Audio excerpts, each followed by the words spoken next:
Hi, and welcome to the Power Hungry Podcast. I'm Robert Bryce. On this podcast, we talk about energy, power, innovation, and politics. And I'm happy to have a new guest on the show, Dana Harmon. She's the executive director of the Texas Energy Poverty Research Institute. Dana, welcome to the Power Hungry Podcast. Hi, Robert. Thank you for having me. Dana, I warned you that I'm going to ask you to introduce yourself. So if you don't mind, give us 30 or 60 seconds of who you are. Sure, happy to. And again, thank you so much for the opportunity to come on the show. My name is Dana Harmon. I am the executive director of the Texas Energy Poverty Research Institute. We're a 501c3 nonprofit based in Austin, Texas, covering the state of Texas with a mission to inspire lasting energy solutions for low-income communities across our state. We work with utilities, with affordable housing providers, social service organizations, and others to try to use data and evidence-based solutions to address energy insecurity in Texas. Well, so let me follow on that. So, your group's name is about energy poverty, but you mentioned energy insecurity, and the other term that I hear is energy burden, and all of them are descriptive, and all of them have slightly different meanings. But let me bring it back to what the recent events that obviously affected the whole state. The blizzard. How did the blizzard? Did is there a way to did the blizzard underscore the issue of energy insecurity, energy burden, and if so, how? It's a great question. And if I may, I'll start out with just a few kind of clarifying definitions Sure. on what we mean when we say those terms. So broadly, the term energy poverty refers to a condition where a household does not have access to the essential services required to maintain a healthy and productive lifestyle through energy. This can be caused by a lack of energy access, like, for example, what we experience with the outages, or by lack of affordability or inability to access certain energy services. When we talk about energy insecurity, really what we're talking about is the wider view of the physical, behavioral, and economic factors that contribute to difficulty maintaining essential energy services. And then you also mentioned energy burden, which I'd like to clarify quickly. And that is the most kind of concrete and direct of these terms, because it's a metric that is basically the percentage of household income that is needed to cover home energy expenses. Energy burden alone doesn't fully give the full picture of energy poverty or energy insecurity, but is important that we can measure. And just to kind of put that in context, in Texas, about 41% of the population is considered low income, which So just to be represents clear, so you're saying 41% of Texans of are Texans. considered low income, That's and if I correct. could just follow that on because the I've been following what's going on in California, and the percentage of people living in poverty in California is considered the highest in America. But low income, 40%, 41% are low income. But how many of those would be typified then as living in poverty, or do you know that number? It's a great question. And I should clarify that when the population that we serve, we typically consider as 0 to 80% AMI or area median income, which is a really dependent on locale type. The federal poverty line is often used as a metric of the federal poverty measure. Often low income can be considered twice the federal poverty line. So it is a portion of the population that is greater than just people living in poverty. We have expanded our definition to include all low-income people because really this group is indicative of folks who may have trouble paying utility bills and maintaining essential energy services. In our data, we do segregate socioeconomic classes, and we do classify populations as non-low income, low income, very low income, and extremely low income, which is also the very and extremely low income is usually part of the poverty population. Sure. Okay. So as you would go from very low income through those grades that you just mentioned, that energy burden would be progressively greater or rather moving up from the bottom would be decreasing then as people get wealthier. Exactly, as a percentage or as a share of wallet, so to speak. Share of wallet. And I like that term. So then, if you don't mind, to just bring it back. So then, what did the blizzard reveal here? Or did it? How did it underscore the issues that you work on? It's a great question. And so we are still collecting data to really understand exactly who was affected by the outages and how so. And there's a lot of our team and other researchers are analyzing those data sets so that we can say conclusively who was affected. But what we do know is that households that are already in positions of financial strain have a harder time rebounding from events like we'd seen from the blizzard. And we've heard anecdotally from several folks in our network that are working, providing direct services for folks that, some of what they'd seen from the blizzard is that in addition to being without power, in many cases for several days, and the discomfort and troubles of the blizzard, many families were also dealing with food spoilage, with lost wages from being able to get to work, and with a sort of a series of cascading events that are very difficult to recover from. Additionally, So if you don't mind me interrupting there, because to me, when you say all that, what pops in my head is, well, yeah, that makes perfect sense because energy is central to everything, right? And so it was not, it was the lack, primarily the lack of electricity, and then that had cascading effects on refrigeration, on heating, on these other things that we generally take for granted. And I saw that in the survey that the food spoilage was a real problem. It has been. That's exactly right. And I think one of the key messages here, we were talking earlier about the energy cost burden metric that we track, and it is certainly common for anytime there's an extreme weather event, whether hot or cold, when a service remains connected and stays on, people do see spikes in their bills as a result of greater consumption, which can cause challenges in maintaining, a good bill payment history. And so that is often the case.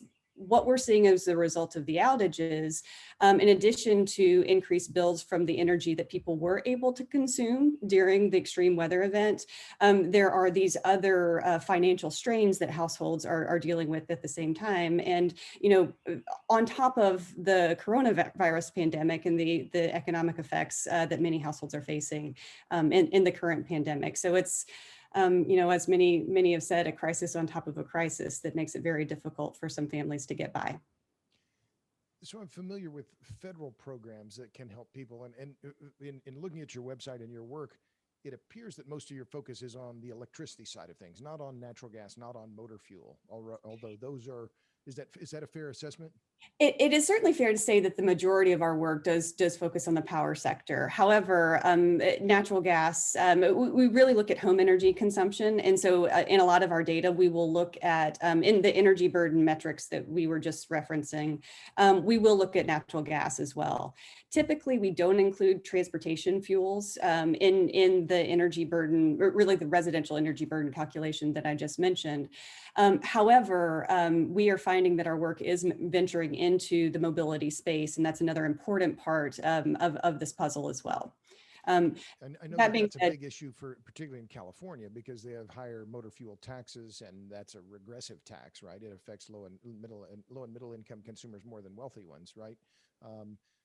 And you said you're thinking that you're going to look at the mobility part more in the future because because oil prices are going up, or why is that? well, the reason for looking at the mobility piece is really when I think, to take a more holistic view of households' relationship to energy and what that means and what that looks like.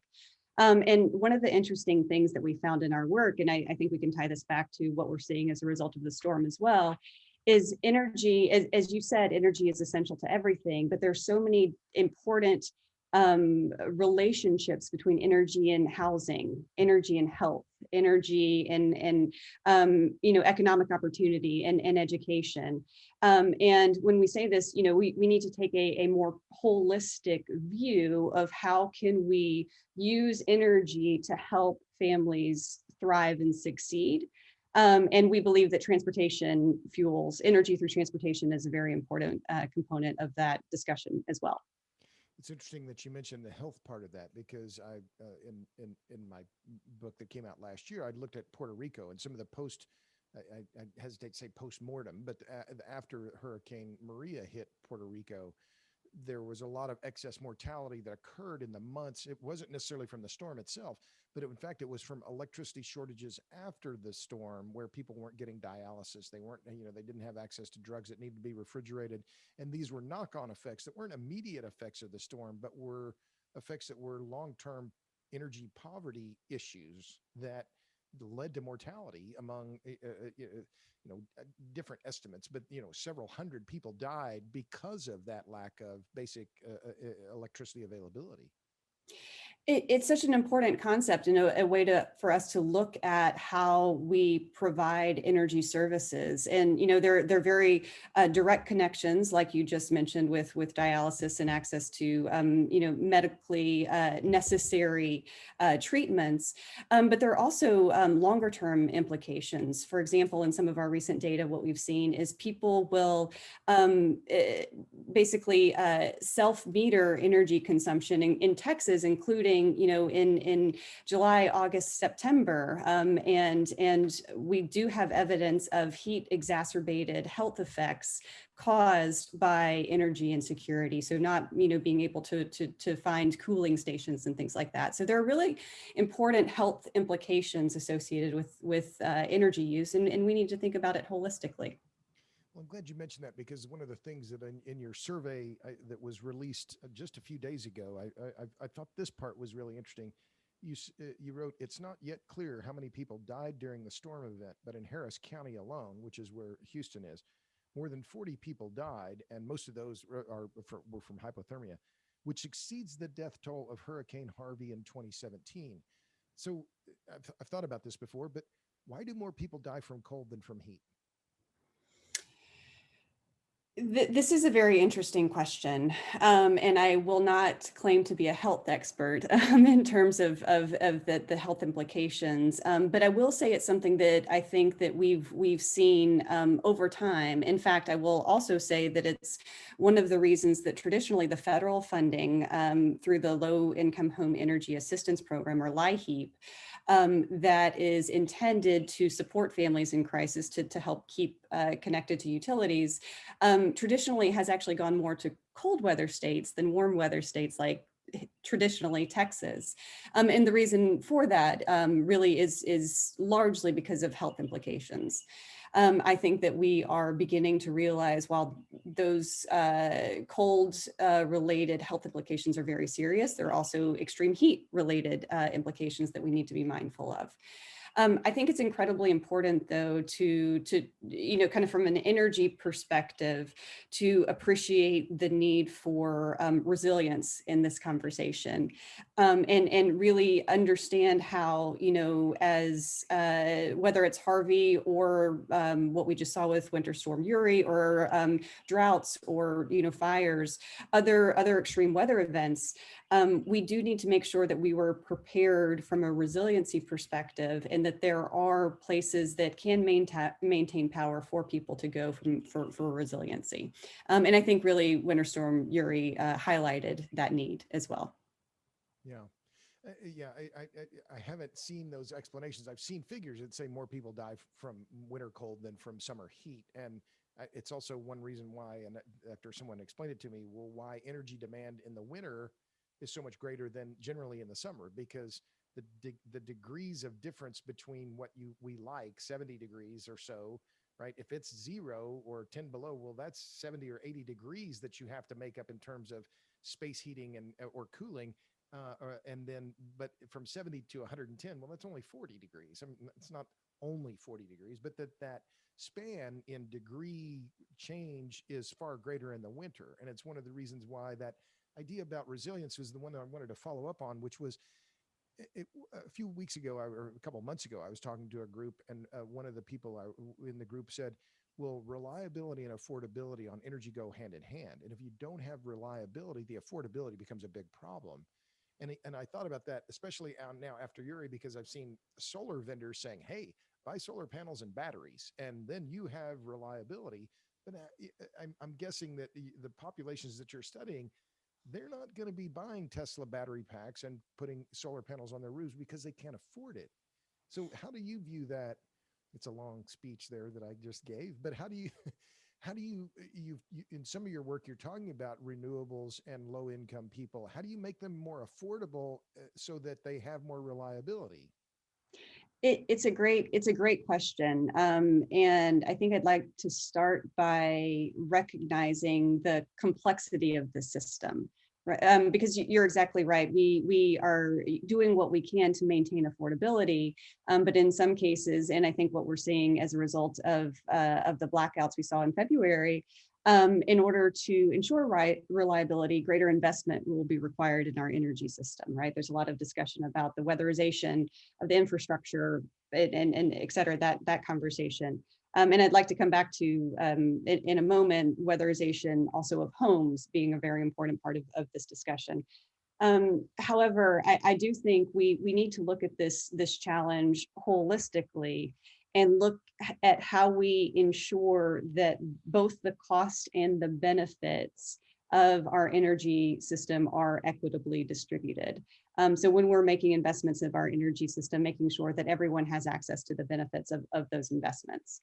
We are actively working on a couple of different projects to really try to understand what are the appropriate applications of distributed energy resource technologies. So in some cases, rooftop solar, but mostly community solar models, or battery storage on community centers that can island themselves and things like that, that can encourage access to those distributed energy resource technologies, so that the benefits of those technologies from a resilience perspective will in fact be there.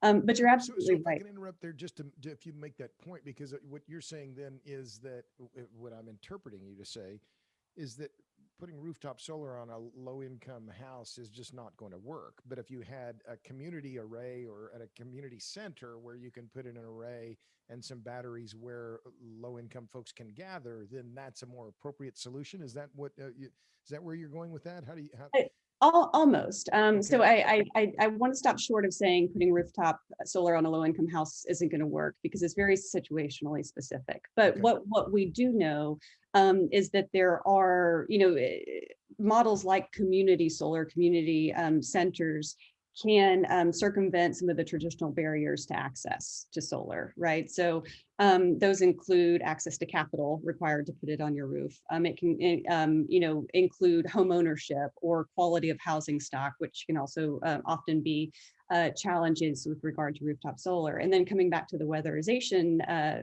comment that I made a moment ago, I think the vast majority of the literature will still point to energy efficiency as a least cost resource, right? And making sure that the homes, which are appropriate for technologies like rooftop solar, are weatherized and do have energy efficiency investments, kind of first, before thinking about technologies like rooftop solar. I think it's worth mentioning perhaps here that we tend to see energy poverty interventions as really a continuum, and really a case management approach that's very much focused on the individual or the household. So, first starting with crisis mitigation, so making sure people are able to stay connected to the grid, they can keep their lights on. And that often takes the form of utility assistance, just helping people pay their bills. Next, we look at opportunities for weatherization and energy efficiency. So, building envelope and basic services like that, which are offered through a variety of programs, including here in Texas. There's a comprehensive energy assistance program, which combines the LIHEAP program that I mentioned earlier, and weatherization as well. And many utilities offer weatherization assistance for low-income families as well. And so if you can kind of think. So if I can just interrupt, because it seems to me when I hear you say that, when you're talking about weatherization, then you're in fact in for the homeowner, it's a form of resilience, right? Because that's going to pay off both in the summer and the winter, right? Exactly. So that insulation and caulking and weather stripping and the rest of those things, that those are things that you would do before you would replace a furnace, or that those are things that are going to be valuable to the homeowner because they're going to reduce the energy burden, but they're also going to make the home more livable all year round. Is that fair?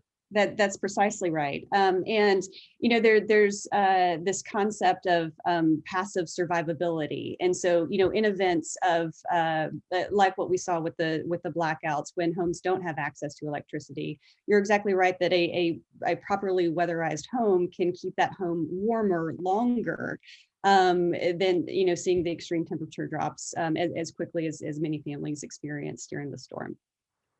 Sure.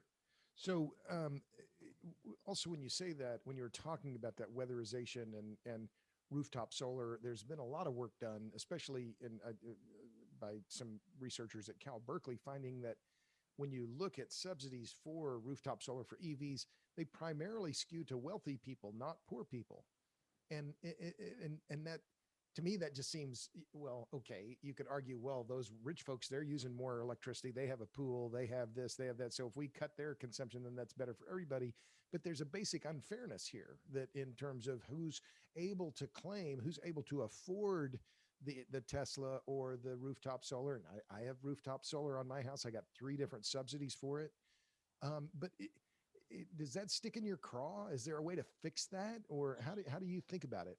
Well, the way that I think about it is fundamentally it comes back to that access issue that we were describing, right? So those rebates are available to, to most customers of a utility, but many people don't have the ability to access rooftop solar rebates for a variety of reasons, whether it's, as I mentioned before, the access to capital, home ownership, et cetera, or really just, the kind of where that would fall on a family's priority list.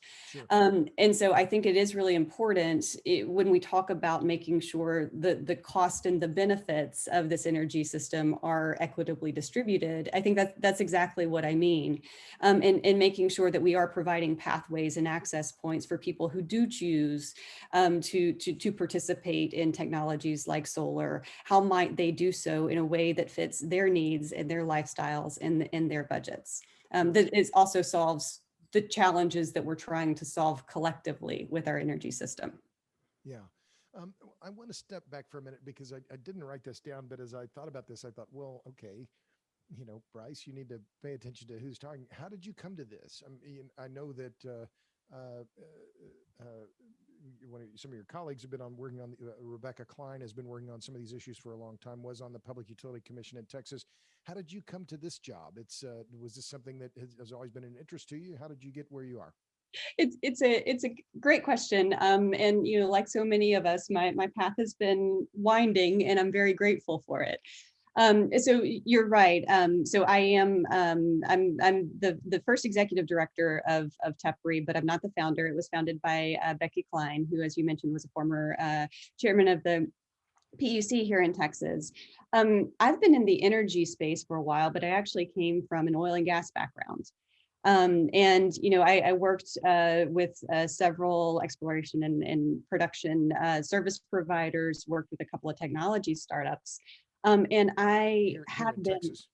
Here in Texas. That's correct. And I have been for many years just fascinated by energy. I think energy is incredible, as we mentioned earlier, in terms of being connected to everything and its ability to lift entire countries out of poverty. And the technological advancements that are enabled by energy, which I think is a fascinating subject and worthwhile place to spend one's career. That being said, I think I got to a point in my life, and part of this was after I met Becky, where I started really thinking about socioeconomic disparities in our system broadly. And that's not just in the energy space, but moreover across the board. And also really understanding the disparities that exist, right here in our state of Texas. When I thought of, or when I would have heard the term energy poverty previously, I would have thought of, third world countries or those countries that you may not have reliable grid access and those sorts of things. But to understand that there are people, our neighbors, our friends that are struggling in ways that we don't necessarily understand or appreciate or talk much about, really made me think that this is something that needed attention. And I'll say when I started doing this work back in 2016, it was so interesting that concepts around energy and equity and energy poverty, these were very foreign concepts at the time. And one of the things that I think we've seen over the course of the past year or so with the pandemic, the focus on really energy transition more broadly, and importantly, the focus on equity socially. This is, I think, really an important time to be having these conversations, and as I mentioned, to think holistically about how do we ensure that our investments in the energy system serve everyone. Yeah, well, I think that particularly now after the blizzard, because it's important, and one of the focal points that I've had after the blizzard is, well, what's going to happen with rates, and what's that going to mean for consumers? And we've already seen some price hikes in some cooperatives and so on, but I fear that we're going to see more coming. Let me come back to that, but just a quick station break to remind listeners, I'm talking to Dana Harmon. She's the executive director of the Texas Energy Poverty Research Institute. You can find out more about them at txenergypoverty.org. That's txenergypoverty.org. Dana, you wanted folks to go there and they can sign up for your newsletter, your blog. Tell them what they can get there. Absolutely. We have access to several resources on our website. The studies that I've mentioned as we've been talking in this conversation are largely available on our website. If you sign up for our blog or our newsletters, you'll be able to see our recent releases and be able to track the data that we're collecting as we're working on issues addressing energy insecurity in Texas. Oh, and you're on Twitter. Is it Tepri at Tepri at TEPRI on Twitter? Is that right? That is correct. Okay. So on Twitter at Tepri, TEPRI, on the web, txenergypoverty.org. So let's talk about that survey, because I was looking at that and looking in particular at the issue of natural gas was one of the points that you highlighted there. And I was blacked out. I live in Austin, and I was really thankful that I had a gas hookup. How important is fuel diversity then in energy in addressing the issue of energy insecurity? How important is it to have more than one network connection for the gas network, the electric network? It's a really good question, and one that I'm not sure that we at this point necessarily have the full answer to, especially as with regard to the recent outages. But one of the things that I will say is that I believe that it, specifically highlighted the interdependencies between our natural gas system and our electric power system, and how closely related those two things are. There's certainly many stories of people who may have not had access to power, but had access to natural gas. And it was, the thing that got them through the storm. And so I think that is a lesson for us. And we need to think about how, what services was gas providing, and how did that work? And what is that right fuel mix that, can ensure affordable, reliable, clean energy service to our households. So it's something that we will be continuing to study through our work and our research. Sure. Well, there was one comment that you had, or it was in the survey. You said as many as 27% of the people who responded, and you had over 900 respondents on the survey, used their ovens to stay warm. And even a participant shared, I had to use my stove and oven to keep warm all along, worried about inhaling carbon monoxide, even access to the most basic need, clean water. Anyway, you highlighted, I mean, your respondents were saying, well, we're sure glad we had the gas, because and I was too. I had, we were heating water on that stovetop so we could have a little humidity, and it made it a lot more agreeable inside the house, even though we didn't have electricity.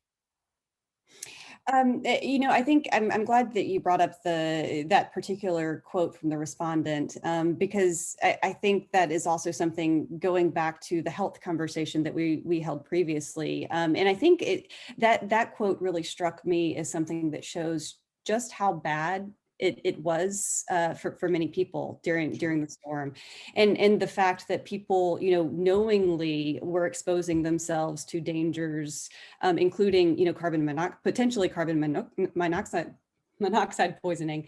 I think is really something that we should be mindful of. And how do we make sure that we can ensure that we ensure reliable, safe energy is also an important component there as well. Sure. So I know you're focused on Texas, but is the energy poverty, can you provide any context in terms of what energy poverty means, or how prevalent it is in Texas versus other states? I mean, we're a southern state. The southern states, we think of poverty in America, you think Mississippi, rural Alabama. Is the problem different in Texas than other states, or is there commonality in energy poverty, energy insecurity across all the states in the country? That's a great question. And, it is very interesting in Texas because we do tend to have relatively low electricity prices in our state. But we also do have fairly extreme weather here that causes increased consumption. And that is a commonality really between Texas and a lot of the parts of the Southeast, as you mentioned. In fact, we have a project going on right now with the Southeast Energy Efficiency Alliance, really trying to standardize on our measures of energy poverty and our approaches across Texas and 11 states in the Southeast. Texas is among the worst in the US in terms of energy poverty and energy burden, not the highest. But I do think it's worth mentioning that energy poverty is experienced very, very differently across the US, depending on many factors, including climate, as I mentioned, but also, regional quality of housing stock plays a really important part in how energy poverty is experienced. Also, and this is unique to Texas in many ways. If I could interrupt there on the housing stock. So when you said that, in my head, I'm thinking, well, people who are living in manufactured housing, that may not be as Absolutely. resilient, as weatherized as people living in a more conventional home with a regular foundation and so on. Is that where what you're referring to?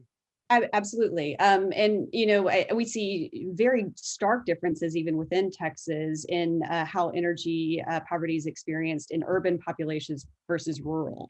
And even, single versus multifamily housing can make a huge difference. Multifamily housing tends to be more energy efficient just due to the nature of the construction in multifamily housing. So apartment buildings and such. Because Whereas they'll have shared walls or walls. shared roofs, or that's an interesting point. And just to follow on that, because it just popped in my head, one of the analyses that came out after the blizzard was done by some researchers at Cal Berkeley, and it ties in with this manufactured housing or trailer homes, or however you want to the right label for that. But they pointed out that some 61% of Texas homes just rely solely on electricity, and that an electric heat is far more expensive than natural gas heat, and that was, they pointed to that as one reason why the peak was so high, peak demand was so high, was because people were heating their homes with electricity instead of gas. But I'm just making that point because it seems to me that follows along with the issue of urban versus rural, which I wanted to you were about to touch on, but I wanted to make that point because the rural areas and people living in manufactured homes are the ones who are, by and large, going to be relying solely on electricity for their heating. Is that right?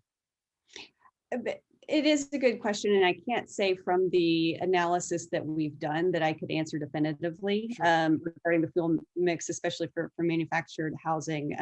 I can certainly speak to the efficiency of manufactured housing Sure. as generally being much lower than that of single family, more traditional brick and mortar homes or multifamily homes. But I guess the other point in the urban versus rural context also has to do with what programs and services people have access to, Sure. in terms of what local agencies providing utility assistance or weatherization assistance. We do see quite commonly that a lot of the weatherization implementation measures are concentrated in urban areas and often not getting out to some of the more rural areas. And there's a whole host of complex reasons for that, including, frankly, cost of reaching more rural populations. But it's something that we do need to be very mindful of going forward. Well, as you say that, and when you talked about the issue of weatherization in a home, I mean, you're really talking about a very high touch intervention, right? Or a high, you're going to have people who know how to swing a hammer. You're going to have an initial assessment. You're going to have a follow up. I mean, it's not a one touch thing where you're done with the client, right? Is that one of the things that it would seem to me, of just thinking out loud here, that's one of the things that makes this challenge of addressing the energy poverty so much more difficult. Am I on the right track here? I think that that's fair to say. And most weatherizations or energy efficiency programs will look very closely at what they call the SIR, the savings to investment ratio, meaning over the life of the over the life of a measure, will it save more in energy costs than the cost of the installation of the measure itself. So that is a very important metric by which most programs are measured. Generally, what we see is those programs that do provide that savings get implemented, or excuse me, those measures that provide the savings get implemented. And insulation or the caulk or the weatherization that if it costs $1,000, you'll pay it off in 5 years or 8 years, or you'll do some kind of a return on the capital, right? And that's correct. As a metric. And is there a rule of thumb on that in terms of what a proper length of payback is? It will, of course, depend on the program. Usually it's the life of the measure, and usually the savings has to be greater than, the ratio has to be greater than 1. So it has to pay for itself, I think, ultimately is the goal. Utilities or program administrators will judge those metrics, I think, differently by program, but that is generally the case. But I should also mention that there's challenge in identifying the homes that qualify, and also challenges, frankly, with eligibility verification, in making sure that those programs are, in fact, serving the intended audience. So there's a lot of... Or that having applicants who even know the program exists that they can apply for. That would seem that the knowledge gap, if that's the right term, I think it is, well, how does an elderly woman living in a rural part of the county in Harris County or Travis even know that there's some help if they can find it? And then do they have all the documents, all the forms? Can they fill out all of that stuff to know that they're going to be able to qualify and then run all the traps to make it all happen? I mean, it goes back to this high touch challenge. Is that fair? That is a fair statement, and I think it's frankly pervasive across energy programs broadly. In fact, a study that we conducted back in 2018 showed this was Texas wide of low income participants. Showed, I think it was something like 25% of people that responded to the survey were aware of utility assistance programs that even existed. A much fewer percentage of people, engaged with those programs, and the awareness and engagement of energy efficiency or weatherization programs was even lower, something like 12%. So you've got a whole universe, a population rather, of people who don't know these programs are out there. And so they can't take advantage of them. And so their energy burden stays the same or has no chance of being reduced because they're not informed about what that possibility is. That's exactly right. And we've been working with several of our partners, including utilities and social service organizations and others, to really try to think through how can we raise awareness and meet people where they are and make sure that people are aware of programs that they can take advantage of. And, additionally, what opportunities are there to streamline these processes so that the paperwork and the, appointments and all of those things aren't barriers to actually engaging with the programs, but they could be administered in a way that, it serves their intended purpose. And So you these can't aren't, so you can't reduce the energy burden unless you reduce the administrative burden. in some cases, I think that that is safe to say. And these aren't new problems. I should Yeah. also mention, these have been challenges with our system for a while.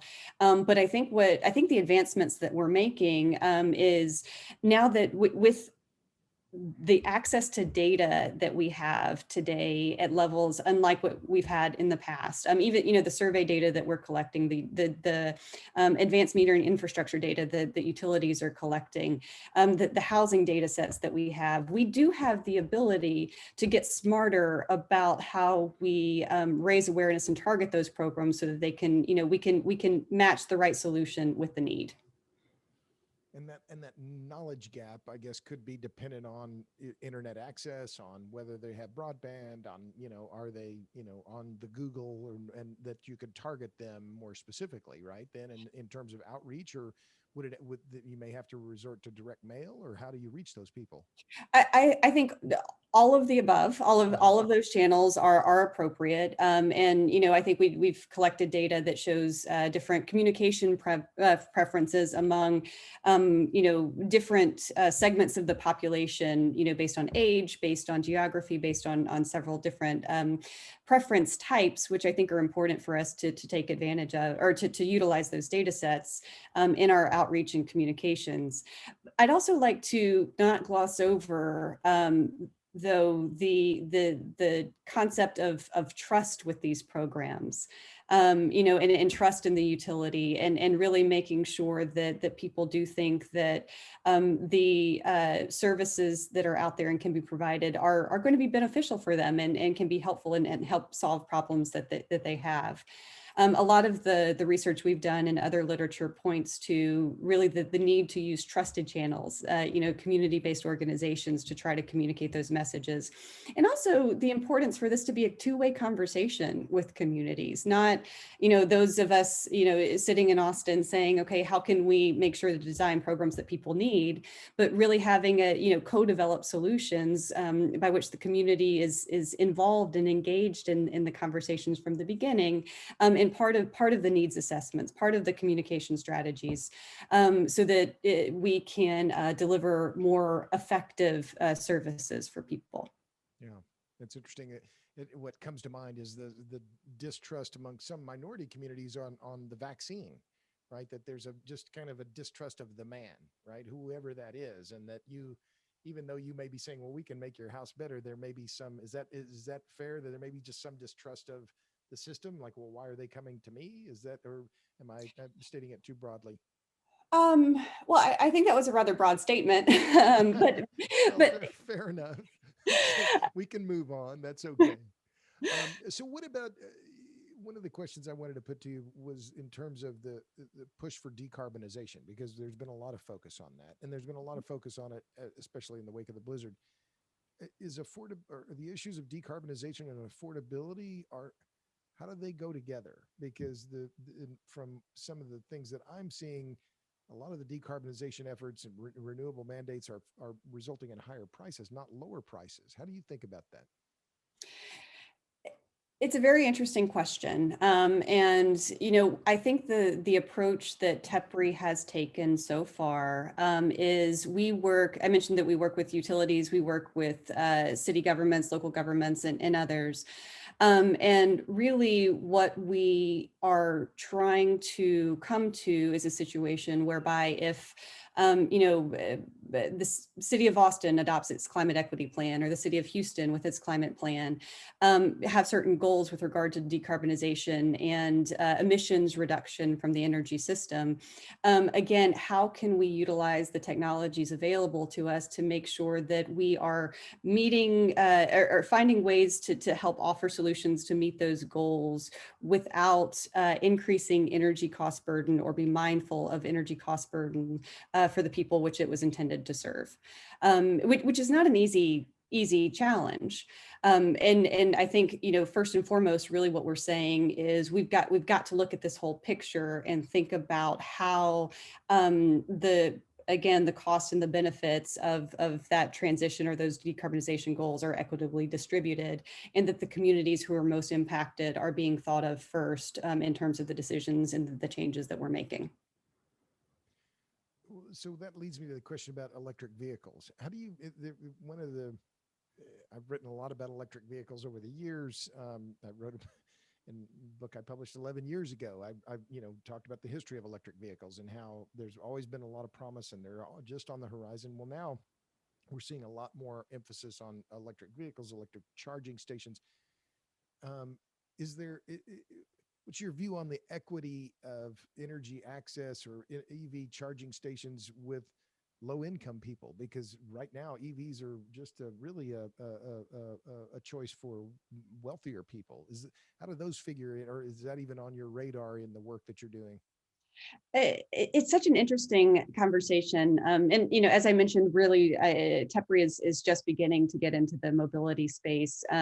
We are hosting a working group now through an organization that we have called the Energy Opportunities Coalition, looking at exactly that question. And, really, what are the opportunities for electric vehicles?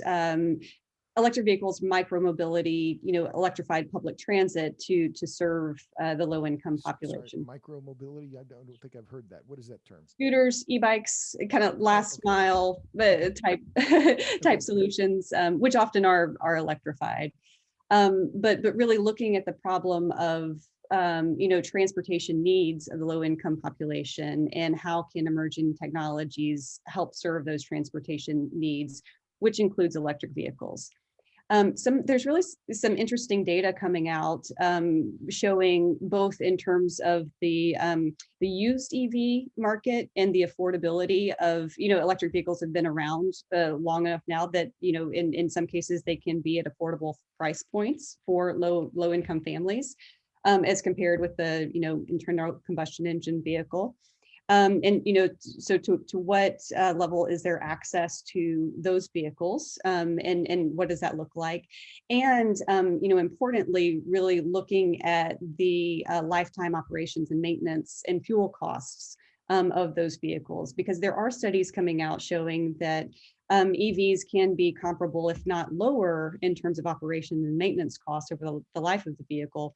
And so really, I think the challenge becomes how do we make that technology, just like the other technologies we've described, accessible to people who may not have, the access to capital that some of the, early adopters of EVs have had. Sure. But what I'm hearing you say though is that right now, I mean, you're really much more focused on the residential consumption issues than the mobility, because that's something that's more immediate and it's something that is not going to require nearly the capital outlay as an EV or something else. Is that accurate? Our team has focused largely on the residential energy poverty issues, and to date. But as I mentioned, the EVs are coming. The transportation system is changing, and so we do want to be mindful of the role that energy and electricity play in the EV evolution. And I should bring it up here because I don't know that we have to this point. Earlier I was talking a lot about the energy burden metric as a percentage of household income. Most of the conversation so far has been about the numerator or the energy costs, but there's a really important denominator component there, which is household income. Another area that we're exploring is what are the opportunities for the energy sector to provide good living wage jobs for people that may not otherwise have had access to it. And what are the pathways that are available for people to get into energy efficiency, to get into weatherization, to get into solar, to get into electric vehicles. And how do we make sure that as those sectors are growing, there are pathways for people to have living wage jobs, which is another way to address the energy burden issue. Sure. Gotcha. So you talked a little bit about this, and you said you'd worked in oil and gas. So are you a geologist? Are you a scientist by training? What is that, if you don't mind? Of course, engineer. My background is industrial and systems engineering, which is probably why you hear me talking a lot about these systems approaches. And I tend to think of things as complex systems where that are interconnected. And so my background is engineering. Mechanical then, or Industrial and systems industrial engineering. engineering? Okay. So, well, just a few more questions because we've been talking about an hour. And again, my guest is Dana Harmon. She is the executive director of the Texas Energy Poverty Research Institute. She's on the web, and TEPRI is on the web at txenergypoverty.org. They're on Twitter at TEPRI, TEPRI. So you gave us a little bit of flavor on your attraction to this, but why do you care? Why do you care about this? Oh, great question.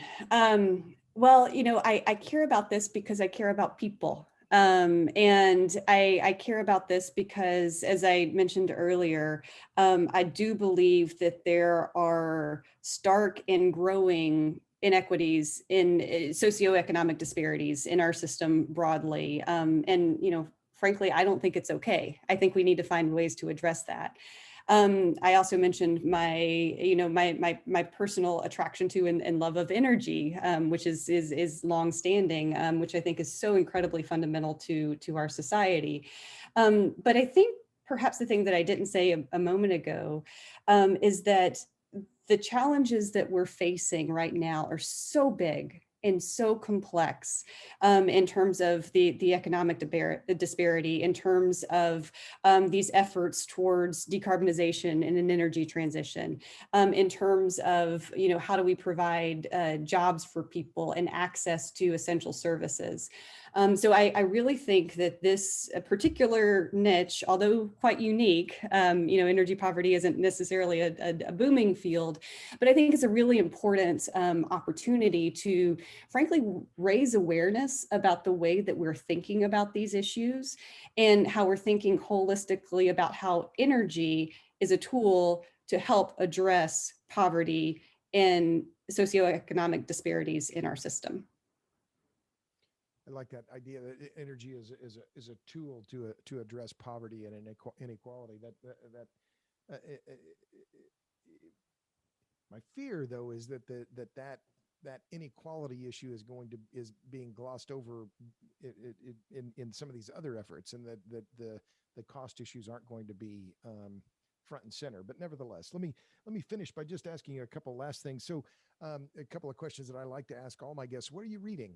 Are you a nonfiction reader, fiction reader? What do you read when you're not on the clock? Oh, that's great. I'm actually at the moment I'm reading Dan Rather's recent book, What Unites Us, Hmm. which I think is a really interesting one, and I would recommend. I'm also I usually have two or three books open at the same time. I have Cast as well as a couple of Harvard Business Review leadership books, which are always on my rotation. Okay. And finally, what gives you hope? Oh my goodness, what gives me hope? I have two daughters. They are 8 and 10 years old. And, it is really incredible to me to watch those two young people and the young people around them absorbing this crazy time that we're going through together right now with um, open eyes, with a dedicated heart, and with resilience. I think that the future generations are our future and going to save us. And the idea that we have a generation of people coming up for whom all this work is worth doing, I think gives me a lot of hope. So that's probably cliche to say my kids, but my kids. There's no cliche in it. What gives you hope is what gives you hope. So, well, listen, Dana Harmon, you've been very kind with your time. Unless you have something else you want to add, we'll sign off here. Many thanks. My guest, Dana Harmon, she's the executive director of the Texas Energy Poverty Research Institute. They are on the web, txenergypoverty.org, on Twitter at TEPRI. So follow up with her. Dana, thanks a million for being on the Power Hungry podcast. Thanks so much for the opportunity. And to all you podcast listeners out there, tune in next time for the next edition of the Power Hungry podcast. Until then, see you later.